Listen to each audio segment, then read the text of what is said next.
Welcome to the Make and Design Podcast. I'm your host, Carina Gardner. On this podcast, we're unraveling the everyday joys and dilemmas of design, making, and business. For makers who want to be designers and for designers who are makers, this is your inside scoop to help you grow your business and bring more creativity to your life. Hey guys, today I'm here with Jill Finley. She is another Riley Blake designer with me. And we actually, when this comes out, it'll be a couple of months since we saw each other in real life, but we saw each other at Garden of Quilts recently.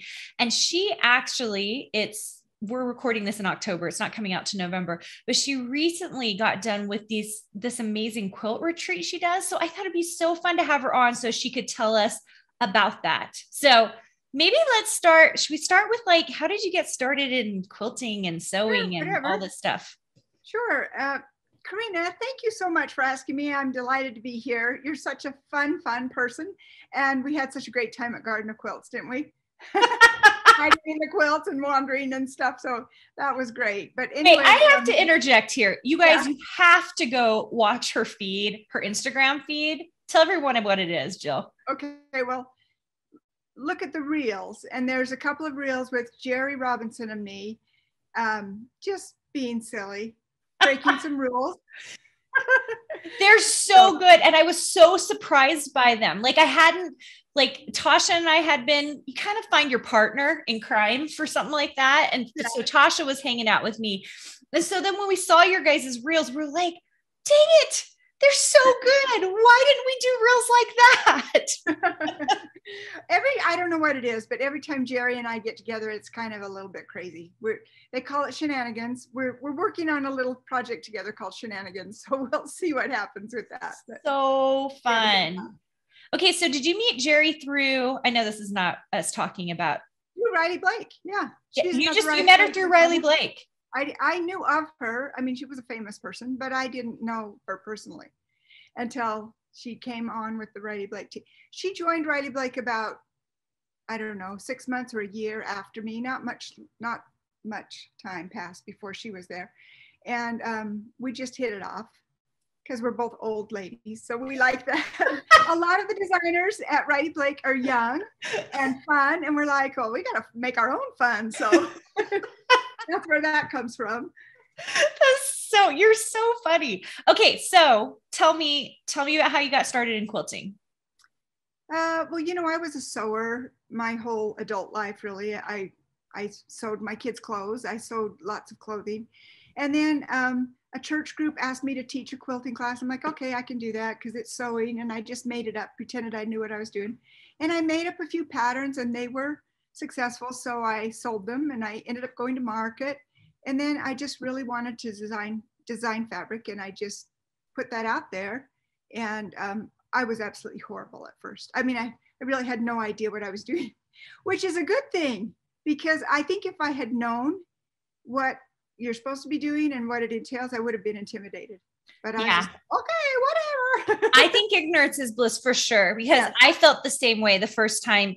It was actually not with Riley Blake, but I had started with Northcott, and I sent the most horrible samples in. I was horrible.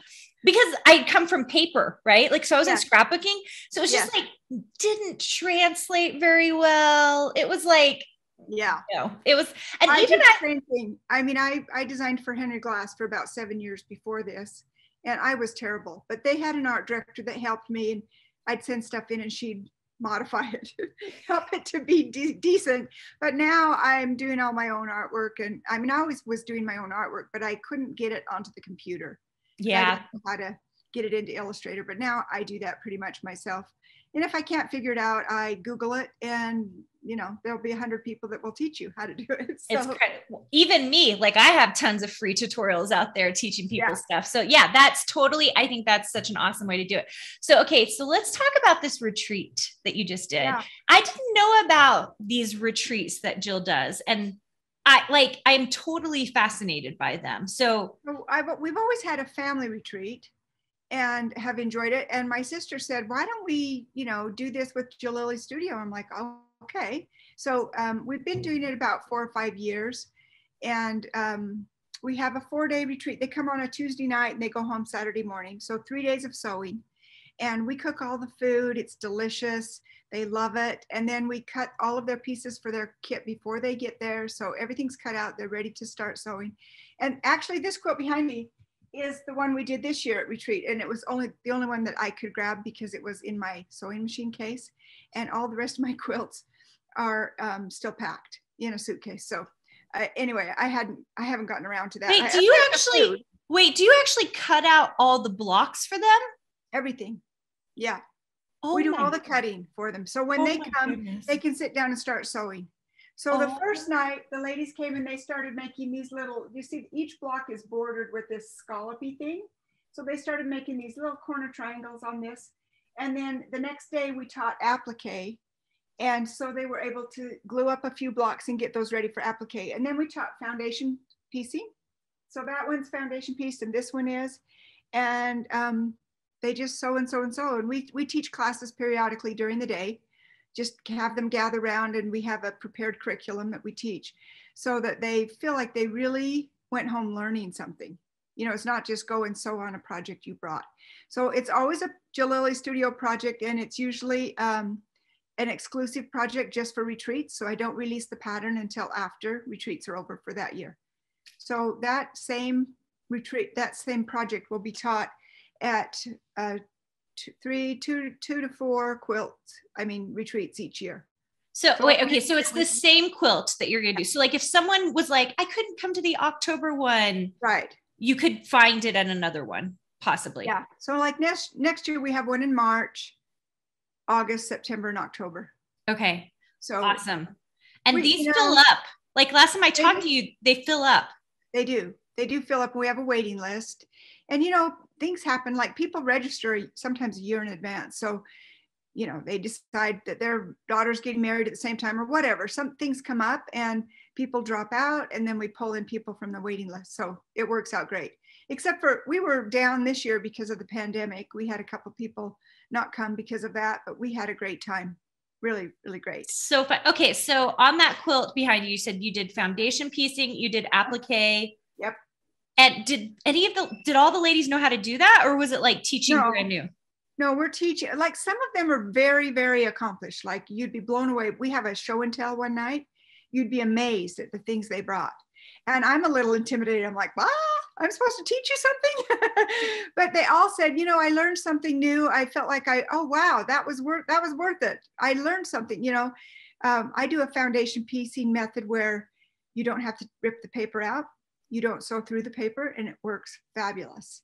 Oh my gosh. My applique method is the easiest method to get really nice results with your applique. And everybody loves that. And hang on, I'll get an applique set. Perfect. Let me grab it. So for those of you who are on the podcast, we do have this on YouTube at youtube.com/Carina Gardner. Jill's going to show us a couple of pieces here. I'm going to do my best to describe some of this for you. Up, down. Where's my camera? A little bit up. Okay. Yeah, there you go. This is the applique set, and it's got all my tools that I use in applique. I'll open it up and show you. So are these found at like quilt shops? Can you buy this? Well, ask your quilt shop to carry it, or you can order directly from me. But I have distributors all over the country, so lots of shops carry it. So it comes with instructions, applique the Jill Lily way, and then there's first thing we do is use a starch brush once we've made our template to apply starch to the seam allowance of your prepared piece. And then I've got a quilter's digit here, which is a little tool that helps you pull the fabric up over the template so that you don't get burned. I've never even seen that thing before. You guys, really? If you haven't seen some of these tools, you have to come on YouTube and look at them. Okay, and this is Applique glue. You're probably familiar. This is the thing I've had out the longest. It's a very successful product for me, and it's my product. It's archival quality basting glue. It's acid free and pH neutral. It's safe to leave in your quilt. So all of this applique has glue behind it because I've got little dots of glue about every half inch or inch, and that holds my pieces down until I stitch. Got it. So you're not basting things down. You're just gluing them down. Just glue them down. So you glue down the whole block. And then this is a polka dot, which is a sticky thimble. You stick it on the end of your finger. See if I can. It's just a dot that is made of like kind of a rubbery substance. So it has really good grip on your needle. It's got a nice texture on it. Let me grab one of these. And I stick it on my finger right where I'm going to push the back of my needle as I'm stitching so that I don't get poked. And if you don't know where it goes, I just tell people to stitch on a binding or do some hand stitching for a minute. Then you'll know right where it goes because your finger will be sore. And you put this over that spot, and that's how you push your needle. And that way you can be so much faster because you're not pushing carefully so that you don't get poked. You know how to do that. Yeah. Well, but I'm not a big applique person. I've never seen that before. You guys, I've been quilting for like years now. And I feel like Jill just showed me like 5 products I've never seen before. You know what? Riley Blake just filmed a little video tutorial. You know, the follow the bird thing that we're doing Yes. with Riley Blake? Yeah. So they had me come and teach applique on a video. And I think it went up on October 1st. I haven't seen it. Okay. But it will show you the whole method of how and actually on my website, jillilistudio.com, there are video tutorials right there. You guys, we're going to give you in the description, we're going to give you the link to her website so that you guys can click over. Exactly how to do applique the Jill Lily way. And I love it because, I mean, I avoided applique for a long, long time because it looked so hard to me. And I was not good at needle turn. I didn't have good results. And so I just gave up and I thought it takes too long. But this method, I prep all the pieces, glue everything down at once. And then my block is portable and I can just stitch anytime without thinking about it. And, you know, like when those mindless moments when you're watching TV or the news or a stupid movie with your husband or something like that. I love it. You're convincing me to like maybe try applique. I mean, I've done a little bit, but it's not my go-to. I end up always piecing, but I love that you're teaching these things. You could certainly do any of my patterns. You could do fusible applique, you know, if you chose to, but I like to teach the method so that you're comfortable with it because it becomes something so that your hands aren't idle all the time when you're sitting at the doctor's office or at the soccer game or whatever. You have something that you can be working on. So the quilt that you have behind you, is that the quilt you are doing in March for your retreat? Or are you doing something totally different? No, this was this year's quilt. So we did this at in our August and September retreats. We didn't have a spring one this year because of pandemic, but next year we will. And our quilt is, it's so cute. It's called Birds of a Feather. And it's really pretty. It's really pretty. What's the colorways on it? I'm not done designing it. I haven't plugged in all the colors, but it'll be pretty multicolored probably. Okay. You know? So fun. I think I'm going to use basics on it because I'll be in between fabric lines and we need to get them cut before. I can't wait for my fabric, which doesn't come till September next year. So I've got one coming in March, but the March fabric is for a book. And it's a totally different thing. It's a children's line. Yeah. Okay. So tell me about where you guys do these things.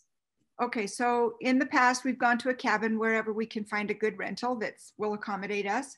And we've gone to Heber City and Park City, both in Utah. And this last couple retreats, we've gone to a cabin in Bear Lake, and it is amazing. It's got a huge room that's big enough for us to sew, you know, all get together and sew. And then there's plenty of room to cook and serve people dinner. And then we have a space in a loft to have our trunk shows. It's really perfect. It'll sleep 45, but that's if you're putting everybody in bunks and stuff. And we don't do that. So we just had like 14 to 16 women, which is perfect. That is amazing. So incredibly fun. Okay, you guys, I'm going to put in the description a link to Jill's website. You're going to want to go check it out. She doesn't have up currently. Well, maybe by the time this goes up, because this is going to come up in November, she'll have a link up maybe for the wait list or maybe even for signing up for it. Signing up for the new retreats. Yeah. Yeah. If you have been dying to go to something like this, where you're learning, all I could hear in my head, Jill, is that you pre-cut everything. Like I was like, wait, no, you're not being serious. You cut everything. Yes. Every Monday night, my sister and I it's cutting night and we get together and cut. We're cutting all the white tonight or whatever. And then we put it in baggies. So when you open your kit, you pull out block number 1. It's in a little baggie and you've got all your pieces there and start sewing. Oh my gosh. I hate cutting my own quilts. Like I do too. I mean, because you want to get sewing. You want to sew. You want to get sewing. And this way you can get done. Like, oh, I wish I had that other quilt out. I'll have to show it to you. But this time, most people got every block done. They didn't have it all put together, but a lot of the blocks were done. Go to my Instagram feed and you can see some pictures. Okay. It was fun. I'll give you guys the link to that as well. Thanks so much for coming, Jill. Okay, actually, before we go, will you just repeat the name of your website, where they can find you, and your Instagram feed? So it's the same, JillLilyStudio.com. Will you spell Jill Lily for everybody? It's Jill, Jill, and then ILY. Okay, one L the second time. JILLILY studio.com. And my Instagram feed is at Jill Lily Studio. So perfect. Kate, Jill, thanks for coming on. You guys, we're going to have Jill come back in a couple of months to talk to us about her new fabric lines for 2022. And we will see you guys soon. Great. Thanks. Bye-bye. Hey, did you know that you can visit me at makeanddesign.com to learn more about this podcast and join my VIP group for weekly freebies? I can't wait to see you there.